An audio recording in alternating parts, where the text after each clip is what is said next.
jërë ngeen jëf amis chers internautes Sport Life 221 ñi ngi leen di nuyu di leen jaajëfal ñi ngi amaat mbégte bu yaatu di leen retrouver ci suñu site d'information sportive ñu fas yéene ànd ak yéen ñëw sur la une des journaux sportifs comme ni ñu tàmm di ko defee saa su nekk dañ koy commencer ak journal bi di Point Actu Sport ñoom ci seen xët bu njëkk ñi ngi ñëw ci match yi nga xamante ne amoon na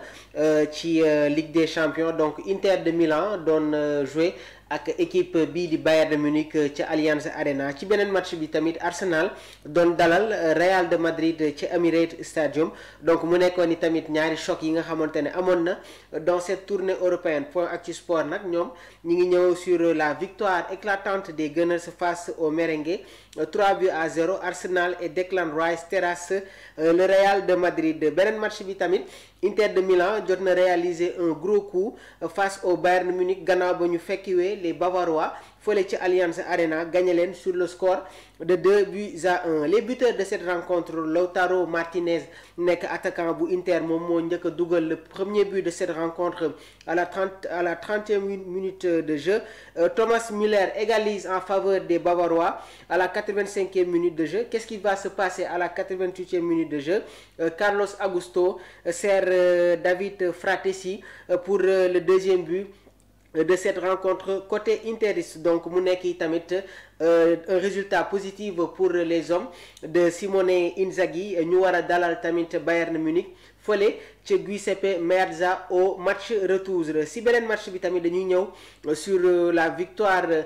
des Gunners d'Arsenal 3-0 face au Real de Madrid donc 3-0 Arsenal les hommes de Miguel Arteta se sont imposés sur cette manche aller donc Declan Rice moom moo dugal le premier but de cette rencontre à la 50e minute de jeu Declan Rice qui double la mise à la 70e minute de jeu sur 2 coups francs donc mu nekk tamit voilà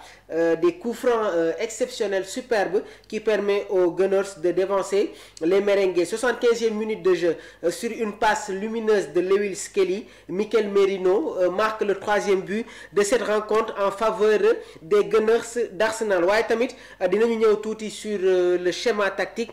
qu'est-ce qui s'est passé du côté de la Casablanca Carlo Ancelotti moom mi ngi insister sur le schéma 4-4-2 sur la composition probable dans les buts on a eu ki nga xamante ne moom moo Thibaut Courtois dans la charnière centrale Antonio Rudiger Raúl Asensio Federico Valverde comme arrière droit David Alaba moom moo joué démb comme arrière gauche au niveau du milieu de terrain Eduardo Camavinga Luka Modric Rodrigo comme milieu droit Jude Bellingham qui se retrouve comme milieu gauche et en attaque ñu am le duo Vinicius Junior ak Kylian Mbappé du côté des Gunners David Raya dans les buts dans la charnière centrale avec la blessure de Gabriel ki nga xamante ne moom mooy Jakub Kiwior moom moo formé la paire centrale avec William Saliba arrière droit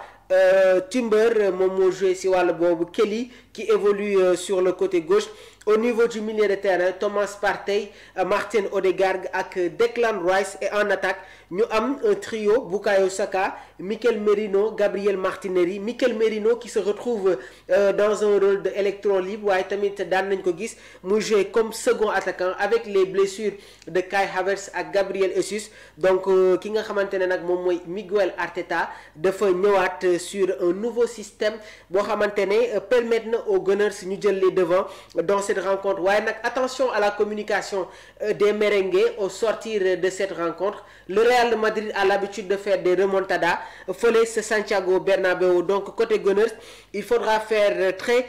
attention et aussi ne pas rentrer dans le piège bi nga xamante ne ñu ngi koy jéem a implanter au sein du Santiago Bernabéu et aussi nag tamit ce qu'il faut retenir mooy le Real de Madrid est très à l'aise quand il reçoit à domicile sur le match retour waaye nag avec un écart de 3 buts la tâche s'annonce très difficile et comme ni ñu leen ko évoqué woon hier le Real de Madrid n'a jamais battu cette équipe du Gunners donc mu nekk tamit match bi nga xamante ne jëlee dañ si les différentes réactions des acteurs ku si mel ni Kylian Mbappé nee na bien sûr que la remontada est possible. Jude Bellingham moom itamit nee na 3 buts d'écart yi baax na, donc loolu day tekki ne que les joueurs merengues vont livrer une bataille au match retour fële sa Santiago Bernabéu. donc suñu jugee tamit si journal bi nga xamante ne moom mooy Point Actu Sport, ñu dem si journal bi di Marca mu nekk tamit journal boo xamante ne mi ngi nekk fële ci Espagne. donc ñoom ñi ngi ñëw sur Humilados pero para el Madrid no hay imposible. donc il faut pas que les Gunners ñu tomber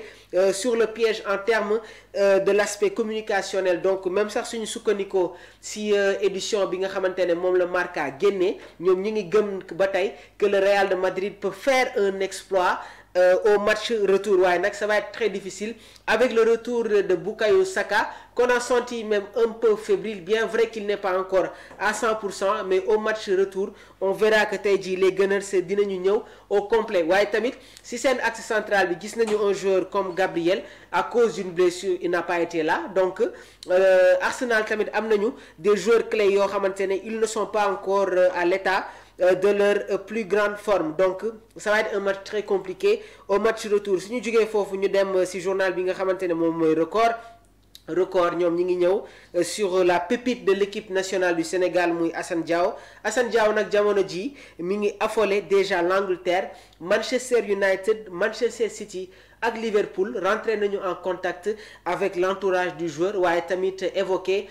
benn possible transfert. waaye Assane Diao en provenance du Betis Séville jamono ji nag mi ngi évoluer fi nga xamante ne moom mooy Como sous les ordres de Cesc Fabregas nekk ancien joueur u Arsenal, FC Barcelone ak Chelsea. jamono ji nag moom mooy diriger équipe bii di Como. Assane Diao tamit bi nga xamante ne convoqué nañ ko sur match yi nga xamante ne suñu gaynde yi joué nañ ko, comptant pour les éliminatoires de la Coupe du Monde 2026 face au Soudan ak équipe bi di Togo. suñu jógee foofu ñu dem tamit si journal bi nga xamante ne moom mooy le Dakarois Sport, ñoom ñi ngi ñëw si information bi nga xamante ne mi ngi dal ci Lac de Guiers numéro 2 gannaaw ba mu amee ay antécédents judiciaires. ñu ngi koy toppee nag pour escroquerie au visa et association de malfaiteurs. donc Lac de Guiers numéro 2 risque gros parce que le parquet ñoom jot nañu requérir ci kaw table bi lu toll ci 1 an de prison ferme. Lac de Guiers numéro 2 vainqueur ci combat bi nga xamante ne amoon na ko diggante ak Ada Fass ce 4 avril bi nga xamante ne moom la ñu génn. donc le Jato jamono ji nag mi ngi am ay problème au niveau du plan judiciaire. donc ñi ngi xaare ni tamit le verdict bi nga xamante ne war nañ ko joxe ce vendredi. mu nekkoon ni tamit seen rubrique bi nga xamante ne da ngeen koy am tous les jours fii si biir Sport Life 221, la une des journaux sportifs. waaye tamit am na benn plateau boo xamante ne dina si topp ñu fas yéene ànd ak yéen ñëw sur le décryptage des matchs de la Ligue des Champions, waaye tamit laal les divers de l'actualité. ça a été un réel plaisir. Mamour Diobaye à la présentation. di leen di wax ngeen woy di abonné bës la cloche de notification pour recevoir tout ce qui est information. di jaajëfal bu baax a baax toute l'équipe technique de DKR 221